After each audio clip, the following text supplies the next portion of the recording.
आज हम लोगों को क्या पढ़ना है? हज अकबर। हज अकबर पढ़ना है ना। आज हम लोगों को हज अकबर पढ़ना है। मुंशी साबिर हुसैन की आमदनी कम थी, यानी उनकी इनकम क्या थी? कम थी, और ख़र्च ज़्यादा। अपने बच्चे के लिए दाया रखना गवारा नहीं कर सकते थे, यानी कोई ऐसी औरत जो उस बच्चे की देखभाल करे, उनको गवारा नहीं था, क्योंकि उनकी आमदनी कम है, यानी इनकम कम है और ख़र्च ज़्यादा है। लेकिन एक तो बच्चा की सेहत की फ़िक्र, दूसरे अपने बराबर वालों से हेटे बनकर रहने की ज़िल्लत इस खर्च को बर्दाश्त करने पर मजबूर करती थी। लेकिन दो वजहों से ये दाया रखे हुए थे। एक तो यह है कि जब कोई दाया नहीं रखते तो उनके बच्चे की सेहत क्या हो जाती थी? डाउन हो जाती थी। दूसरा क्या था कि अगर दाया नहीं रखेंगे तो समाज वाले ये समझेंगे ये तो बहुत कमज़ोर आदमी है। बच्चा दाया को बहुत चाहता था, हरदम उसके गले का हार बना रहता था। इस वजह से दाया और भी ज़रूरी मालूम होती थी। मगर शायद सबसे बड़ा सबब यह था कि वो मुरुवत के बाइस दाया को जवाब देने की जुर्रत न कर सकते थे। यानी दाया से बच्चे को बहुत लगाव था, और लेकिन ये जवाब नहीं दे पा रहे थे, इस वजह से कि इनकी गैरत और इंसानियत दोस्त शख्स थे, तो इनको पसंद नहीं था कि किसी को ऐसे जवाब दे दिया जाए। बुढ़िया उनके यहाँ 3 साल से नौकर थी। उसने इस इकलौते बच्चे की परवरिश की थी, अपना काम दिलो जान से करती थी। उसे निकालने का कोई हीला न था। खामखा कीड़े निकालना साबिर जैसे हलीम शख्स के लिए गैर मुमकिन था। यानी वो तमाम अपनी जिम्मेदारियों को अच्छे से निभाती थी, और साबिर साहब अच्छे इंसान थे। ये नहीं चाहते थे कि किसी बहाने से उसको चलता करें और घर से निकाल दें। जब दाया बाज़ार से लौटती तो तहलीज़ में छुपी रहती कि देखूं। हाँ, मगर शाकरा इस मामले में अपने शौहर से मुत्तफिक न थी। शाकरा ये साबिर की बीवी थी। उसे शक था कि दाया हमको लूटे लेती है। जब दाया बाज़ार से लौटती तो दहलीज में छुपी रहती कि देखूं आटा छुपा कर तो नहीं रख देती, लकड़ी तो नहीं छुपा देती। उसकी लाई हुई हर चीज़ को घंटों देखती, बार बार पूछती इतना ही क्यों, क्या भाव है, क्या इतना महंगा हो गया। दाया कभी इन बदगुमानियों का जवाब मुलायमियत से देती। यानी साबिर तो बड़े अच्छे थे, लेकिन शाकिरा उनकी बीवी जो थी वो हमेशा दाया पे शक करती थी और हर चीज़ के बारे में पूछा करती थी, और उनको शक रहता था कि ऐसा ना हो कि हमारी चीज़ों में से छुपा लेती हो, चुरा लेती हो। लेकिन जब बेगम ज़्यादा तेज़ हो जाती तो वो भी कड़ी पड़ जाती थी। कस्में खाती, सफाई की शहादतें पेश करती, तदरीद और हुज्जत में घंटों लग जाते। करीब करीब रोज़ाना यही कैफियत रहती थी, और रोज़ ये ड्रामा दाया की खफीफ सी अश्क रेज़ी के बाद ख़त्म हो जाता था। यानी डेली का यही मामला था कि जब भी वो आती ये पूछा करती थी 10 तरह के सवालात। फिर वो क्या करती थी, वो भी कड़ा हो जाती, ये भी कड़ा हो जाती। फिर बाद में जाके दाया कुछ देर रो लेती, आंसू गिरा लेती, और फिर ये लड़ाई ख़त्म हो जाती। दाया का इतनी सख्तियाँ झेल कर पड़े रहना शाकरा के शकूक की आबियारी करता था। यानी इतने शकों के बाद भी शाकिरा यहाँ पड़ी रहती थी, नहीं, उसकी दाया यहाँ थी, तो उसको शक होता था कि आखिर किस फ़ायदे के लिए यहाँ टिकी हुई है। उसे कभी यकीन ना आता था कि ये बुढ़िया महज बच्चे की मलामत से पड़ी हुई है, मोहब्बत से पड़ी हुई है। वो दाया को ऐसे लतीफ़ जज्बा का अहल नहीं समझती थी। इत्तेफाक से एक रोज़ दाया को बाज़ार से लौटने में ज़रा देर हो गई। वहाँ दो कंजड़नों में बड़े जोश व खरोश से मुनाजरा था। उनका मुसव्विर तर्ज अदा, उनका इश्तियाल अंगेज़ इस्तिदलाल, उनकी मुतशक्किल तहज़ीक, उनकी रोशन शहादतें और मुनव्वर रवायतें, उनकी तारीफ़ें और तरदीद बेमिसाल थीं। जहर के दो दरिया थे, या शोला जो दोनों तरफ से उमड़ कर बाहम गुथ गए थे। क्या रवानी ज़ुबान थी, गोया कूजे में दरिया भरा हो। उनका जोश इजहार एक दूसरे के बयानात को सुनने की इजाज़त न देता था। उनके अल्फाज की ऐसी रंगीनी, तख़य्युल की ऐसी नौइयत, उसलूब की ऐसी जिद्दत, मज़ामीन की ऐसी आमद, तशबीहात की ऐसी मौज़ूनियत और फ़िक्र की ऐसी परवाज़ पर ऐसा कौन सा शायर है जो रश्क न करता। सिफत यह थी कि उस मुबाहसा में तलखी या दिल आवेज़ी का शायबा भी न था। दोनों बुलबुलें अपने अपने तरानों में महव थीं। उनकी मतानत, उनका ज़ब्त, उनका इत्मीनान क़ल्ब हैरत अंगेज़ था। उनका ज़र्फ़ दिल में उससे कहीं ज़्यादा कहने की और बदरजहा ज़्यादा सुनने की गुंजाइश मालूम होती थी। अलगर्ज़ ये खालिस दिमागी ज़हनी मुनाजरा था, अपने अपने कमालात के इजहार के लिए, अपने एक खालिस ज़ोर आजमाई थी, अपने अपने करतब और फ़न के जौहर दिखाने के लिए। यानी जब दाया एक दिन बाज़ार गई तो वहाँ देखा कि दो कंजड़ क्या कर रहे थे, दो कंजड़नियाँ मुनाजरे में मुनहमिक थीं और बहुत अच्छे अंदाज में, बहुत खूबसूरत अंदाज में और बहुत कॉमेडी के अंदाज में, इसी तरह से उनका हर यानी जो तरीक़ा था, मुनाजरे की तमाम जो शराइत होते हैं, तमाम ज़ाब्ते जो होते हैं, उन पर वो चीज़ें खरी उतरती थीं। तो ये बेचारी उस मुनाजरे की गर्विदा होकर के या उसमें अपना दिल लगा करके उसको देखने लगी, जिसकी वजह से उसको लौटने में एक दिन क्या हो गया, लेट हो गया। तमाशाइयों का हुजूम था, वो मुब्तदल कनायात व इशारे जिन पर बेशर्मी को शर्म आती और कलमात रकीक जिनसे आफूनत भी दूर भागती, हज़ारों रंगीन मिजाजों के लिए महज बाइस तफरीह थे।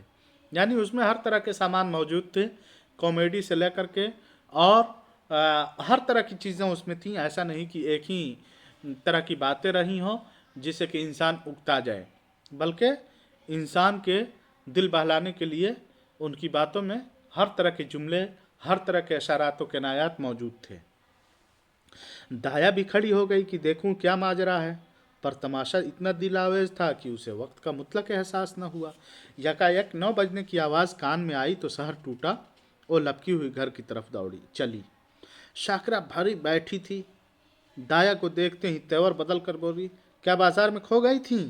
दाया ने खतावाराना अंदाज से सर झुका लिया और बोली, बीवी, एक जान पहचान की मामा से मुलाकात हो गई और बातें करने लगी।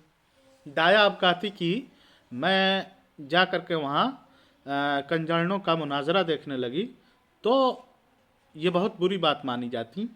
तो उसने कहा कि बाज़ार जब गई थी तो वहाँ एक जान पहचान के मामा मिल गए, उनसे बात करने लगी, बातों में लेट हो गया। शाकिरा जवाब से और भी बरहम हो गई, यहाँ दफ्तर जाने को देर हो रही थी, तुम्हें सैर सपाटे की सूझी है। मगर दाया ने उस वक्त दबने में खैरियत समझी, बच्चे को गोद में लेने चली, पर शाकिरा ने झिड़क कर कहा, रहने दो, तुम्हारे बगैर बेहाल नहीं हुआ जाता। यानी उस औरत ने सोचा कि अब चूँकि गलती हमसे हुई या हम लेट आए हैं तो लड़ने झगड़ने का कोई फ़ायदा नहीं है, चलो बच्चे को चुपचाप उठा लेते हैं और यहाँ से चल देते हैं।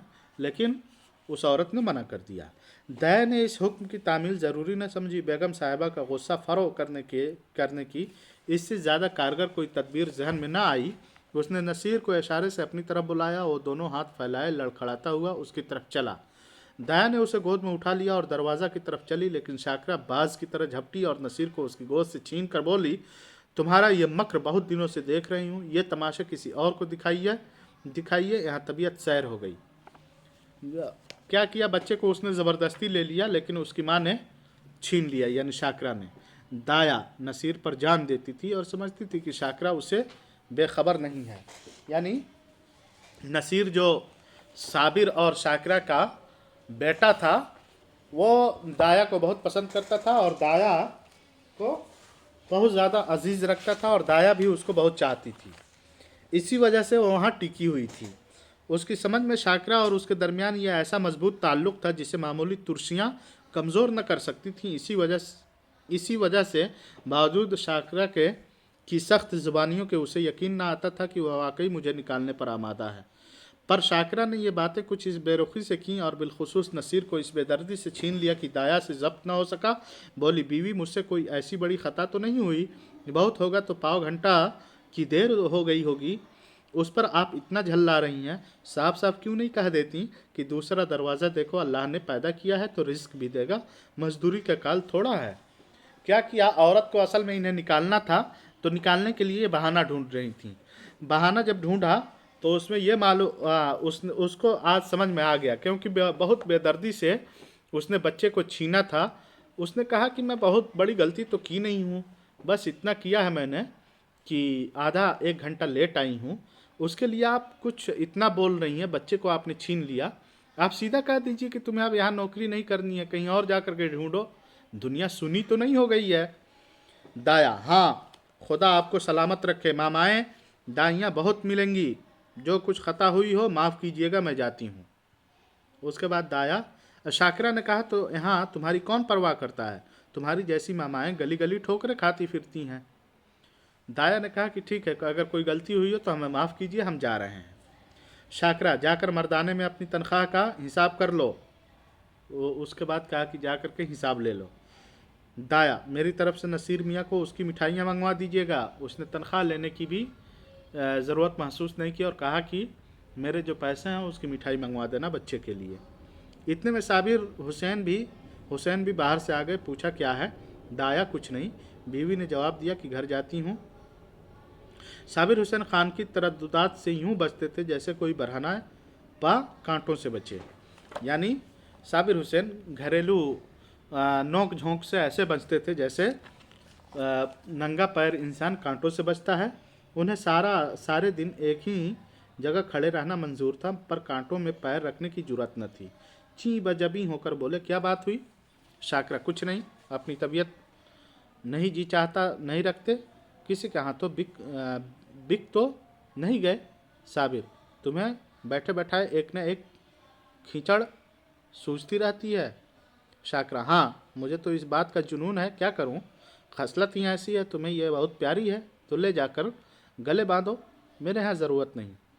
यानी शौहर आया है तो शौहर से लड़ रही है कि तुम गोया कि इसके हाथों से बिक गए हो और इसको अपनी मजबूरी समझने लगे हो, जिसकी वजह से ये सर चढ़कर परेशान करती है। अब इसकी ज़रूरत नहीं है, इसको निकालो, और अगर बहुत ज़रूरत है तो अपने पास रखो, अपने गले में लटका लो, हमें इसकी ज़रूरत घर पे नहीं है। दाया घर से निकली तो उसकी आंखें लबरेज थीं। दिल नसीर के लिए तड़प रहा था कि एक बार बच्चे को गोद में लेकर प्यार कर लूँ, पर यह हसरत लिए उसे घर से निकलना पड़ा। दाया ने निकलने से पहले सोचा कि एक बार बच्चे को काश गोद में ले लेती, उसको दुलार कर लेती तो बहुत अच्छा होता, लेकिन वो उसके नसीब में नहीं था, उसकी माँ ने नहीं दिया, जिसकी वजह से वो आंखों में आंसू लिए घर से निकल पड़ी।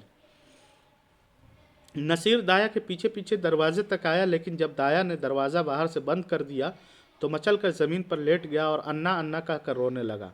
शाकरा ने चमकारा प्यार किया, गोद में लेने की कोशिश की, मिठाई का लालच दिया, मेला दिखाने का वादा किया। उससे काम न चला तो बंदर और सिपाही और लूलू और हवा की धमकी दी, मगर नसीर पर मुतलक असर न हुआ। यहाँ तक कि शाकरा को गुस्सा आया। उसने बच्चे को वहीं छोड़ दिया और आकर घर के धंधों में मसरूफ़ हो गई। नसीर का मुंह और गाल लाल हो गए, आंखें सूज गईं। आखिर वो वहीं ज़मीन पर सिसकते सिसकते सो गया। चूँकि बच्चे को दाया से बहुत ज़्यादा लगाव था, इसी वजह से जब दाया गई घर से और भी रोते हुए तो बच्चे को बर्दाश्त नहीं हुआ। उसकी माँ ने तरह तरह से बहलाने और फुसलाने की कोशिश की, लेकिन उन बातों में वो बच्चा नहीं आया और मुसलसल रोता रहा और वहीं सो गया। शाकरा ने समझा था थोड़ी देर में बच्चा रो धोकर चुप हो जाएगा, पर नसीर ने जागते हैं फिर अन्ना की रट लगाई। यानी बच्चा दाया को गोया क्या कहता था, अन्ना कहता था। 3 बजे साबिर हुसैन दफ्तर से आए और बच्चे की यह हालत देखी तो बीवी की तरफ कहर की निगाहों से देखकर उसे गोद में उठा लिया और बहलाने लगे। आखिर नसीर को जब यकीन हो गया कि दाया मिठाई लेने गई तो उसे तस्कीन हुई, मगर शाम होते ही उसने फिर चौंकना शुरू किया। अन्ना मिठाई लाई? यानी नसीर आए तो देखा कि बच्चे की यह हालत है। उन्होंने बीवी की डांट फटकार लगाई। जब बच्चे को उन्होंने यकीन दिला दिया कि दाया जो है यानी अन्ना उसकी मिठाई लेने गई है तो बच्चे को कुछ सुकून हुआ, लेकिन जैसे रात हुई फिर वहीं उसकी हालत हो गई कि अन्ना आई करने लगा। इस तरह 2-3 दिन गुजर गए। नसीर को अन्ना की रट लगाने और रोने के सिवा कोई काम न था। वो बेज़रर कुत्ता जो एक लम्हा के लिए उसकी गोद से जुदा न होता था, वो बेज़ुबान बिल्ली जिसे ताख पर बैठे देखकर वो खुशी से फूला न समाता था, वो ताहिर बेपरवाज जिस पर वो जान देता था, सब उसकी नज़रों से गिर गए। वह उनकी तरफ आंख उठाकर भी न देखता। अन्ना जैसी जीती जागती प्यार करने वाली, गोद में लेकर घुमाने वाली, थपक थपक कर सुलाने वाली, गा गा कर खुश करने वाली चीज़ की जगह उन बेजान बेजुबान चीज़ों से पूर्ण हो सकती थी। वह अक्सर सोते सोते चौंक पड़ता और अन्ना अन्ना पुकार कर रोने लगता। कभी दरवाज़ा पर जाता और अन्ना अन्ना पुकार कर हाथों से इशारा करता, गोया उसे बुला रहा है। अन्ना की खाली कोठरी में जाकर घंटों बैठा रहता। उसे उम्मीद होती कि अन्ना यहाँ आती होगी। उस कोठरी का दरवाज़ा बंद पाता तो जाकर किवाड़ खटखटाता कि शायद अन्ना अंदर छुपी बैठी हो। सदर दरवाज़ा खुलते सुनता तो अन्ना अन्ना कहकर दौड़ता, समझता कि अन्ना आ गई। उसका गदराया हुआ बदन घुल गया, गुलाब के से रुखसार सूख गए। माँ और बाप दोनों उसकी मोहनी हंसी के लिए तरस तरस कर रह जाते। अगर बहुत गुदगुदाने और छेड़ने से हंसता भी तो ऐसा मालूम होता दिल से नहीं, महज दिल रखने के लिए हंस रहा है। उसे अब दूध से रग़बत थी, न मिश्री से, न मेवे से, न मीठे बिस्किट से, न ताज़ी इमरतियों से। उनमें मज़ा था जब अन्ना अपने हाथों से खिलाती थी, अब उनमें मज़ा न था। 2 साल का हुनहुनार लहलहाता हुआ शादाब पौधा मुरझा कर रह गया। वो लड़का जिसे गोद में उठाते ही नरमी, गर्मी और वज़न का एहसास होता था, अब इस्तिख्वा का एक पुतला रह गया था। शाकरा बच्चे की हालत देख देख कर अंदर ही अंदर कुढ़ती और अपनी हमाकत पर पछताती। साबिर हुसैन जो फितरतन खलत पसंद आदमी थे, अब नसीर को गोद से जुदा न करते थे। उसे रोज़ हवा खिलाने जाते, नित नए खिलौने लाते, पर मुरझाया हुआ पौधा किसी तरह न पनपता था। दाया उसकी ने दुनिया का आफताब थी। इस कुदरती हरारत और रोशनी से महरूम होकर सब्ज़ा की बहार क्यों कर दिखाता।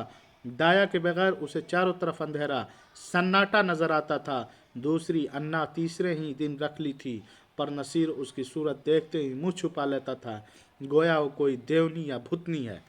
गोया कि जब ये दाया गई तो नसीर की हालत बदल गई और इतनी ख़राब हो गई कि वो अन्ना की ही याद में, यानी उस दाया की याद में ही हमेशा लगा रहता था और रात दिन उसे याद करता था। कभी कमरे में जा करके, कभी किनारों में देखता, कभी यानी तरह तरह से जो उसके जहन में आता, पागलों जैसी हरकत करता और उसके लिए गोया कि अंदर अंदर तड़पता था।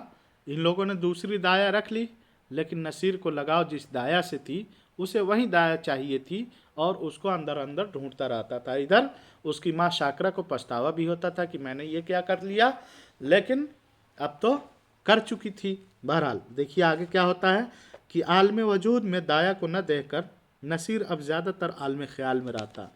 वहाँ उसकी अपनी अन्ना चलती फिरती नज़र आती थी।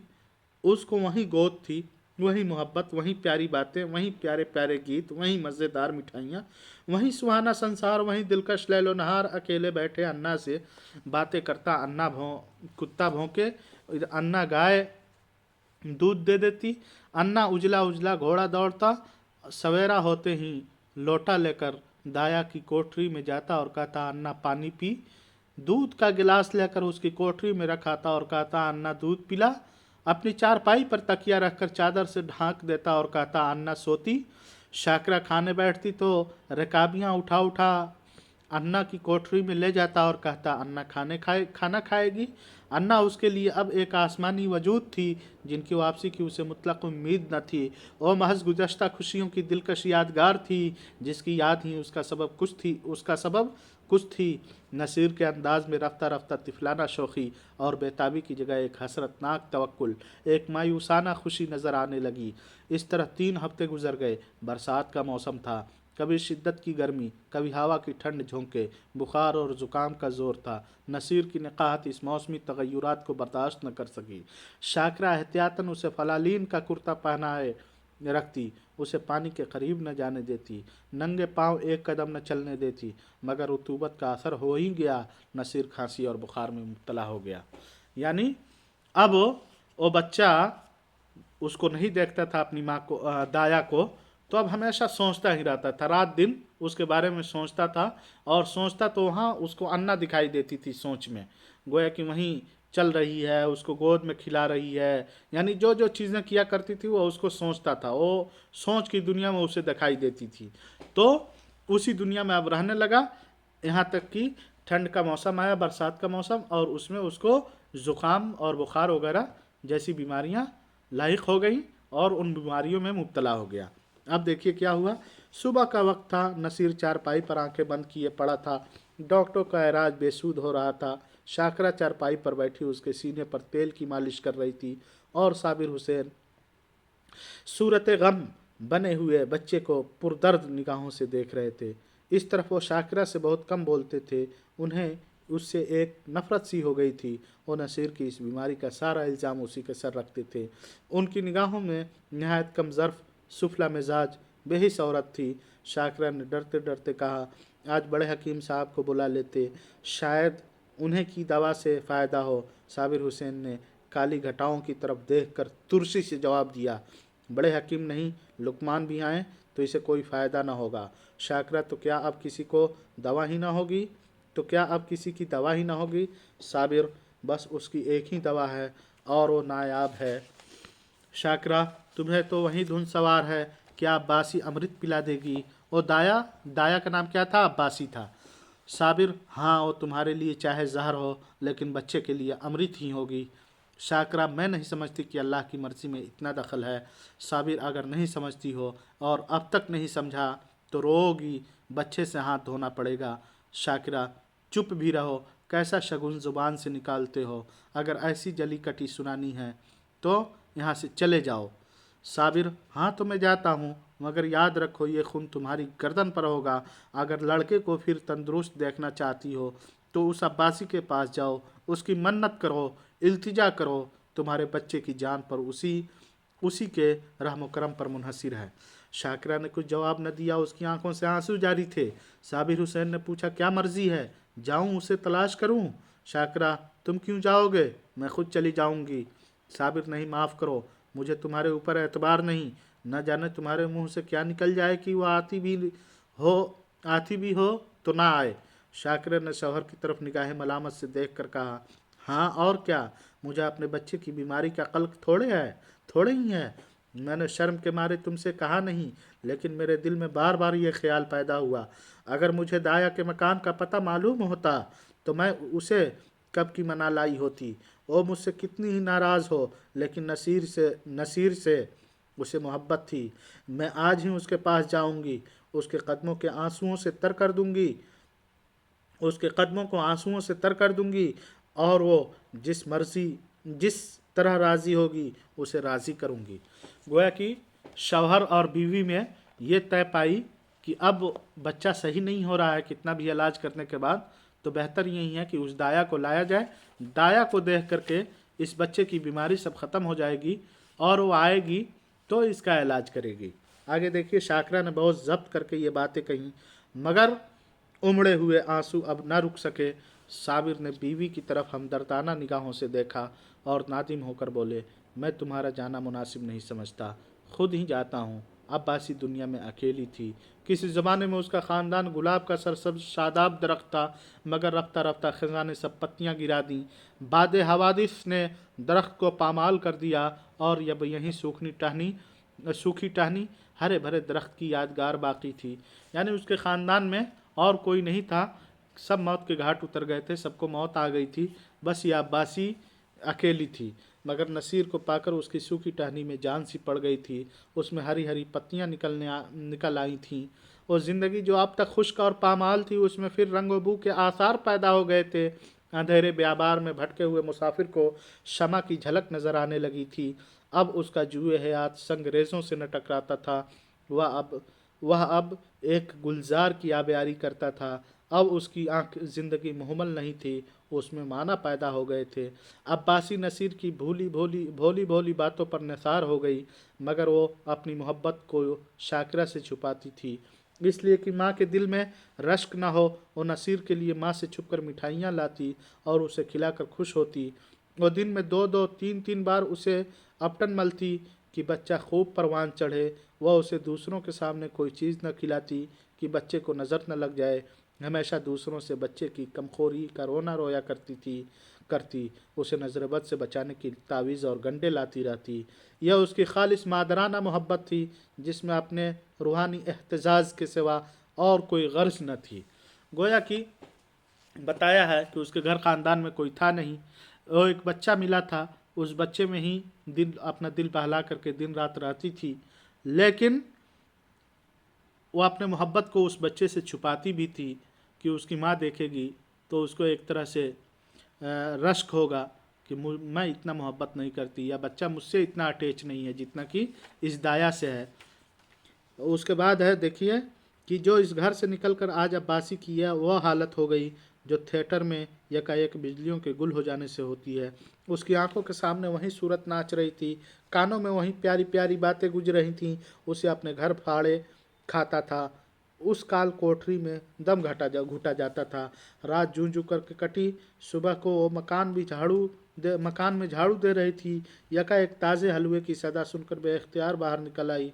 मान याद आ गया। आज हलवा कौन खाएगा, आज गोद में बैठकर कौन चहकेगा। और नग़्मे मुसर्रत सुनने के लिए जो हलवा खाते वक्त नसीर की आंखों से, होठों से और जिस्म के एक एक अज़्व से बरसता था।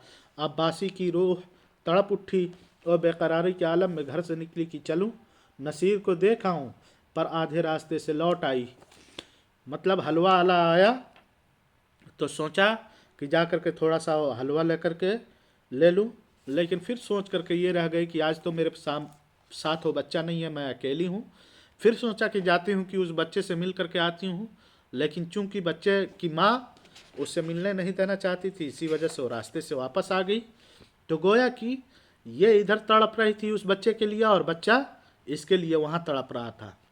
अब देखिए उसके बाद नसीर अब्बासी के ध्यान से एक लम्हे के लिए भी ना उतरता था। वो सोते सोते चौंक पड़ती। मालूम होता नसीर डंडे का घोड़ा दबाए चला आता है। पड़ोसनों के पास जाती तो नसीर ही का चर्चा करती, उसके घर कोई आता तो नसीर ही का जिक्र करती। नसीर उसके दिल और जान में बसा हुआ था। शाकरा की बेरुखी और बदसलूकी के मलाल के लिए उसमें जगह न थी। और रोज़ इरादा करती कि आज नसीर को देखने जाऊंगी, इसलिए बाजार से खिलौने और मिठाइयाँ लाती, घर से चलती, लेकिन कभी आधे रास्ते से लौट आती, कभी 2-4 कदम से आगे न बढ़ा जाता। कौन मुंह लेकर के जाऊं, जो मोहब्बत को फरेब समझता हो उसे कौन मुंह दिखाऊं। कभी सोचती कहीं नसीर मुझे न पहचाने तो बच्चों की मोहब्बत का एतबार क्या, नई दाया से रच गया हो। यह ख्याल उसके पैरों में जंजीर का काम कर जाता था। यानी रोज़ाना सोचती कि वो बच्चे को देखने के लिए जाएगी, लेकिन रास्ते से चली आती थी कि उसकी माँ के साथ भी इसका लफड़ा हुआ था। और दूसरा ये कि वो बच्चा अगर मुझे न पहचाने, क्योंकि इसको तो पता नहीं था कि वो बच्चा इसके लिए बेहाल है, तो ये रास्ते से वापस चली आती थी बेचारी, और वहाँ जाने की हिम्मत नहीं कर पाती थी। इस तरह 2 हफ्ते गुजर गए। अब्बासी का दिल हरदम उचाट रहा था, जैसे उसे कोई लंबा सफ़र दरपेश हो। घर की चीज़ें जहाँ की तहाँ पड़ी रहती, न खाने की फ़िक्र न कपड़े की। बदनी ज़रूरियात भी खला दिल को पुर करने में लगी होती थी। इत्तेफाक से इसी अथना में हज के दिन आ गए। मोहल्ले में कुछ लोग हज की तैयारियां करने लगे। अब्बासी की हालत उस वक्त पालतू चिड़िया की सी थी जो कब्ज़ से निकलकर फिर किसी गोशे की तलाश में हो। उसे अपने कहीं भुला देने का एक बहाना मिल गया। वो आमादा सफ़र हो गई। यानी इसी ज़माने में हज का ज़माना आया। उसने सोचा कि अब दिल तो लग नहीं रहा है उस बच्चे की याद में, अब चलो हज करते हैं, कि हो सकता है हज की वजह से वो बच्चा मेरे जहन से निकल जाए और कुछ दिल बहले। आसमान पर काली घटाएं छाई हुई थीं, हल्की हल्की फुहारें पड़ रही थी। दिल्ली स्टेशन पर ज़ायरीन का हुजूम था। कुछ गाड़ियों में बैठे थे, कुछ अपने घर वालों से रुखसत हो रहे थे। चारों तरफ एक कोहराम सा मचा हुआ था। दुनिया उस वक्त भी जाने वालों के दामन पकड़े हुए थी। कोई बीवी से ताकीद कर रहा था धान कट जाए तो तालाब वाले खेत में मटर बो देना और बाग के पास गेहूँ। कोई अपने जवान लड़के को समझा रहा था आसामियों पर बकाया लगान की नालिश करने में देर न करना और 2 रुपया सैकड़ा सूद ज़रूर मुजरा कर लेना। एक बूढ़े ताजिर साहब अपने मुनीम से कह रहे थे माल आने पर देर हो तो खुद चले जाइएगा और चलतू माल लीजिएगा और ना रुपया फंस जाएगा, वरना रुपया फंस जाएगा। मगर खाल खाल ऐसी सूरतें भी नज़र आती थीं जिन पर मजहबी इरादत का जलवा था। वो या तो खामोश आसमान की तरफ ताकती थीं या महव तस्बीह खानी थीं। यानी जब लोग जा रहे थे तो उनको जो सी ऑफ करने के लिए आए थे या उनको विदा करने के लिए आए थे, तरह तरह की बातें जो ज़रूरी चीज़ें थीं उनको ताकीद कर रही थी, उनको समझा रही थी। कुछ लोग ऐसे भी थे जो खामोश थे, इबादत में गोया कि वो खामोशी अख्तियार किए हुए थे। अब्बासी भी एक गाड़ी में बैठी सोच रही थी, इन भले आदमियों को अब भी दुनिया की फिक्र नहीं छोड़ती। वहीं खरीदो फरोख्त लेन देन के चर्चे। नसीर इस वक्त यहाँ होता तो बहुत रोता, मेरी गोद से किसी तरह न उतरता। लौट कर ज़रूर उसे देखने जाऊंगी। या अल्लाह किसी तरह गाड़ी चले, गर्मी के मारे कलेजा भुना जाता है। इतनी घटा उमड़ी हुई है, बरसने का नाम ही नहीं लेती। मालूम नहीं ये रेल वाले क्यों देर कर रहे हैं, झुटमुट इधर उधर दौड़ते फिरते हैं। ये नहीं कि चटपट गाड़ी खोल दें, मुसाफिरों की जान में जान आए। यकाएक उसने साबिर हुसैन को बाइसिकल लिए प्लेटफॉर्म पर आते देखा। उनका चेहरा उतरा हुआ था, कपड़े तर थे। वो गाड़ियों में झांकने लगे। अब्बासी महज ये दिखाने के लिए कि मैं भी हज करने जा रही हूँ, गाड़ी से बाहर निकल आई। साबिर हुसैन उसे देखते ही लपक कर करीब आए और बोले, क्यों अब्बासी, तुम भी हज को चली? गोया कि उस बच्चे का बाप जो दिल ही दिल में इसको ढूंढ रहा था, उसने अब इस दाया को ढूंढते ढूंढते ये स्टेशन पहुंच गया। मालूम चला होगा कि यह हज के लिए जा रही है, तो उसने सोचा होगा कि अगर यह हज के लिए चली जाए तो इसका बच्चा मर जाएगा। तो यहाँ आई तो इसको अब्बासी मिल गई, यानी वो दाया मिल गई। पूछा कि क्या तुम हज को जा रही है? अब्बासी ने फखरिया इनकिसार से कहा, हाँ, यहाँ क्या करूँ, ज़िंदगी का कोई ठिकाना नहीं, मालूम नहीं कब आंखें बंद हो जाएं। खुदा के यहाँ मुंह दिखाने के लिए भी तो कोई सामान चाहिए। नसीर मियाँ तो अच्छी तरह हैं। एक ही लफ्ज़ में इसने पूछा कि अब यहाँ मेरा क्या है, किसके लिए मैं रुकूं, किस लिए मैं यहाँ ठहरूं। उसके बाद ये यहाँ पूछने लगी कि बच्चा कैसा है। साबिर, अब तो तुम जा रही हो, नसीर का हाल पूछ कर क्या करोगी, उसके लिए दुआएं करती रहना। अब्बासी का सीना धड़कने लगा। घबरा कर बोली, क्या दुश्मनों की तबीयत अच्छी नहीं? उदाया ने पूछा कि क्या बच्चे की तबीयत सही नहीं है?